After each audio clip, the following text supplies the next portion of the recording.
Hola a todos, bienvenidos a Preguntas Incómodas. Hace un par de semanas reflexionábamos respecto a un tema de larga data ya. ¿Es Estados Unidos responsable de la pobreza en Latinoamérica? Como ya sabrás, la historia de América, el continente, no el país, es una historia corta, pero un poquito truculenta, llena de desavenencias, intervenciones, guerras, invasiones, dimes y diretes y rencillas que duran ya varias décadas. Básicamente concluimos en ese capítulo que el rol de Estados Unidos en la región ha ido mutando con el pasar de los años, aunque siempre desde la posición del más fuerte. Pero ahora toca preguntarnos por qué Estados Unidos es el más fuerte, y no solo en América, sino también en el mundo. ¿Cómo se hace una superpotencia? ¿Por qué algunos países, y en especial este del que hablamos hoy, consiguen el ansiado rol de bravucón mayor que puede imponer en muchas ocasiones su voluntad allá a donde va? Tiene que ver con dinero, con los recursos naturales, con el poder de su ejército, con ser el único país con un buen par de parques Disney. Tiene que ver un poco con todo, menos con lo de los parques Disney, eso en verdad no le importa a nadie. Pero quédate y te contaré las razones por las que Estados Unidos es la mayor superpotencia actual y al final te diré una razón de mucho peso que probablemente no te imaginas. La historia expansionista de Estados Unidos comienza mucho antes de lo que se cree. Ya en sus inicios, la joven nación demostró gran interés en extender su territorio. En 1803 compraron Luisiana a los franceses y de ahí en adelante, a lo largo de todo el siglo XIX, se abocaron a comprar territorios o a arrebatarlos por la fuerza si no estaban en venta. Aunque por aquellos tiempos Norteamérica era una región dividida entre británicos, franceses, españoles y luego mexicanos, e incluso rusos, lo cierto es que aquello era un territorio descomunal, prácticamente vacío, poblado principalmente por tribus indígenas que andaban en lo suyo. Esa gigantesca porción de tierra albergaba una gran cantidad de recursos naturales, algo indispensable, sobre todo en esa época, para convertirse en una nación muy poderosa. Y no solo interesaban los recursos naturales, sino la posibilidad de establecer rutas comerciales. Y la mejor forma de establecer buenas rutas comerciales era tener acceso al mar, y en este caso, a dos mares. Así que para 1898, lo que empezó siendo un país de tamaño medio era ya el gigantesco territorio que conocemos hoy en día. Un país que además no tenía casi vecinos, solo dos, y de los que no tenía demasiado que temer. Y siempre me he preguntado cómo la relación con Canadá y México pudo favorecer el fortalecimiento de Estados Unidos. Y aproveché para preguntárselo a mi tutor de inglés, con el que estoy puliendo mi acento en Cambly. Hi Jason, welcome to our channel. I was wondering if you think that the fact that the United States didn't have troubles in its boundaries helped to become a world power. Yeah, I think that the fact that the United States hasn't had recent conflicts within its borders, hasn't had war, has been a great help. The fact that the United States only borders Canada and Mexico makes at least our immediate regional international relations a lot simpler, right?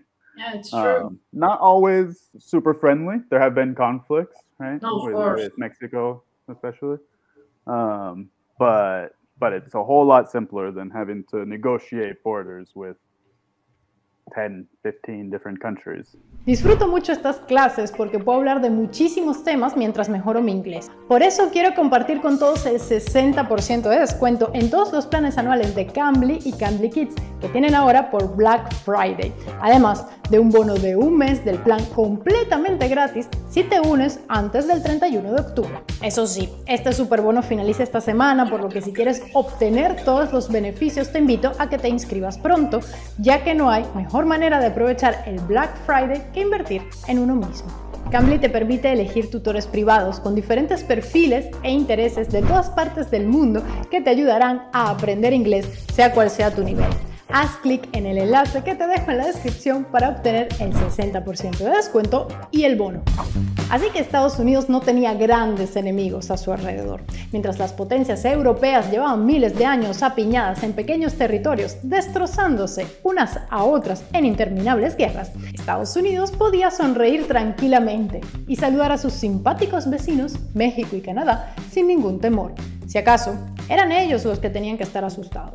Pero en todo caso, más allá de la cuestión pragmática, que impulsaba a los estadounidenses a ampliar sus fronteras. ¿Por qué, por ejemplo, México no lo hizo, teniendo también la oportunidad, o por qué los europeos establecidos en la región no sintieron el interés de afianzar sus posiciones en la zona? Para entender esto, tenemos que remontarnos mucho más atrás, hasta el siglo XVII, cuando los puritanos fundaron sus colonias en Norteamérica.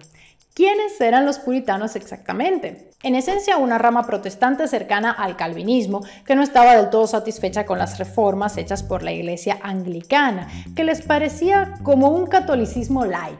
Para los puritanos, el anglicanismo era como la margarina.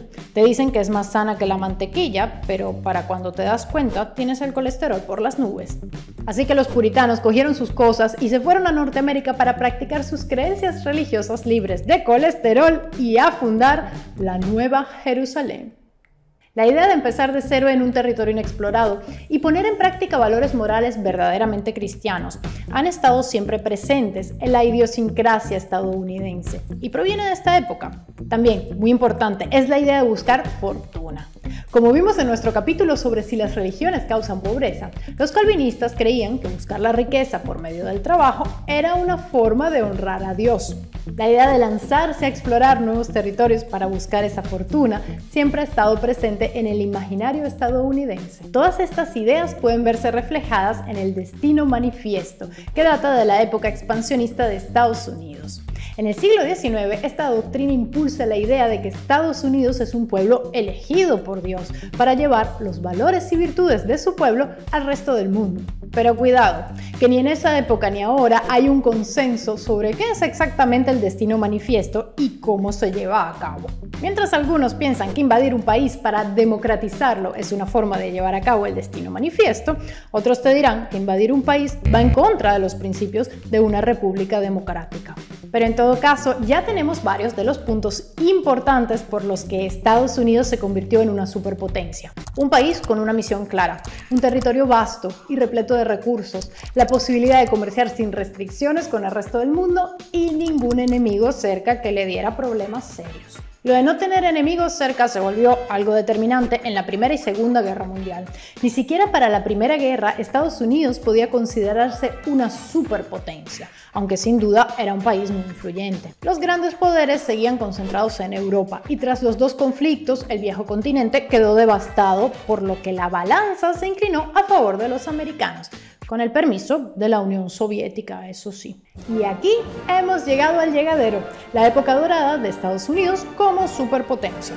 Ya los cimientos estaban en su sitio y, por supuesto, tener un ejército intimidante con presencia en todo el mundo ayudaba bastante a la nación a conseguir sus fines. Pero los soviéticos también tenían un ejército descomunal, un territorio aún más descomunal y con más recursos, y su propia versión del Destino Manifiesto inspirada por Marx y Lenin. ¿Qué pasó entonces? Sin duda, la ineficiencia del comunismo soviético habría tenido algo, mucho que ver. Pero como hoy hablamos de Estados Unidos, toca centrarse en lo que Estados Unidos hizo muy bien y sigue haciendo muy bien hoy en día, y que es sin duda la razón por la que se ha asegurado el puesto de superpotencia: investigación, desarrollo e innovación. El famoso I+D+I del que hablamos en el capítulo que mencionamos al principio y que explica por qué, entre otras razones, Latinoamérica está como está. Pero ¿cómo un país cuya educación básica está entre las peores de los países desarrollados puede producir tanta innovación en ciencia y en tecnología? La clave aquí son las universidades, y aquí nadie bate a los estadounidenses. De las 20 mejores universidades del mundo, 16 son estadounidenses. Y la razón de ello es dinero, mucho dinero, que se transforma en investigación, mucha investigación. La cosa es así: la mayoría de las grandes universidades estadounidenses son privadas, compiten en un libre mercado para hacerse solo con los mejores y más brillantes estudiantes, lo que les permite ganar aún más prestigio y resultar más atractivas aún para las mentes más brillantes. Estados Unidos no necesita una buena educación básica, siempre que sus universidades puedan pescar a los peces gordos. Además, al contar con grandes capitales privados, pueden destinar presupuestos masivos a la investigación y con mucha más flexibilidad que las universidades públicas. Y además, las universidades estadounidenses importan talento de otras partes del mundo.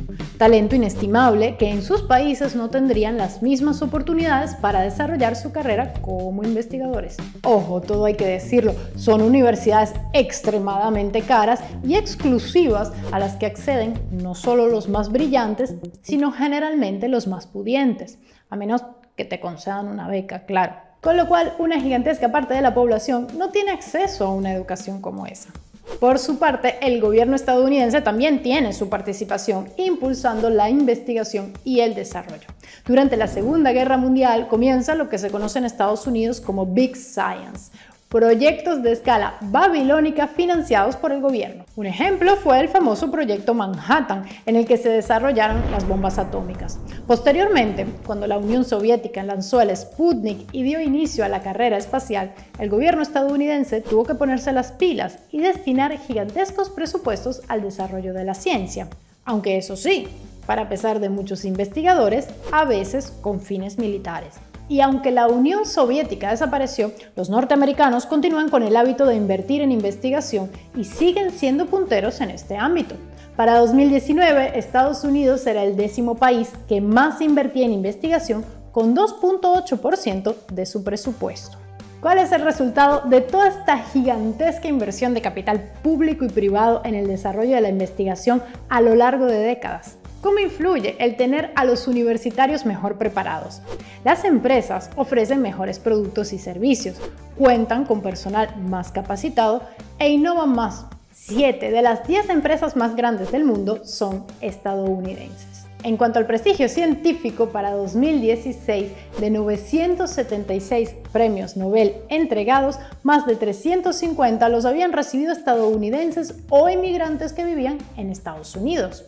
Para 2018 tenía el mayor número de doctorados en ciencia y tecnología, con 40.000, y atrajo más de la mitad de la inversión en la comercialización de tecnologías emergentes, con casi 70.000 millones de dólares. Y aunque China está aumentando con fuerza su inversión en investigación y su prestigio en las ciencias, todavía le queda un trecho largo por recorrer para alcanzar a los estadounidenses. Todo pareciera indicar que seguirán siendo una superpotencia por mucho tiempo.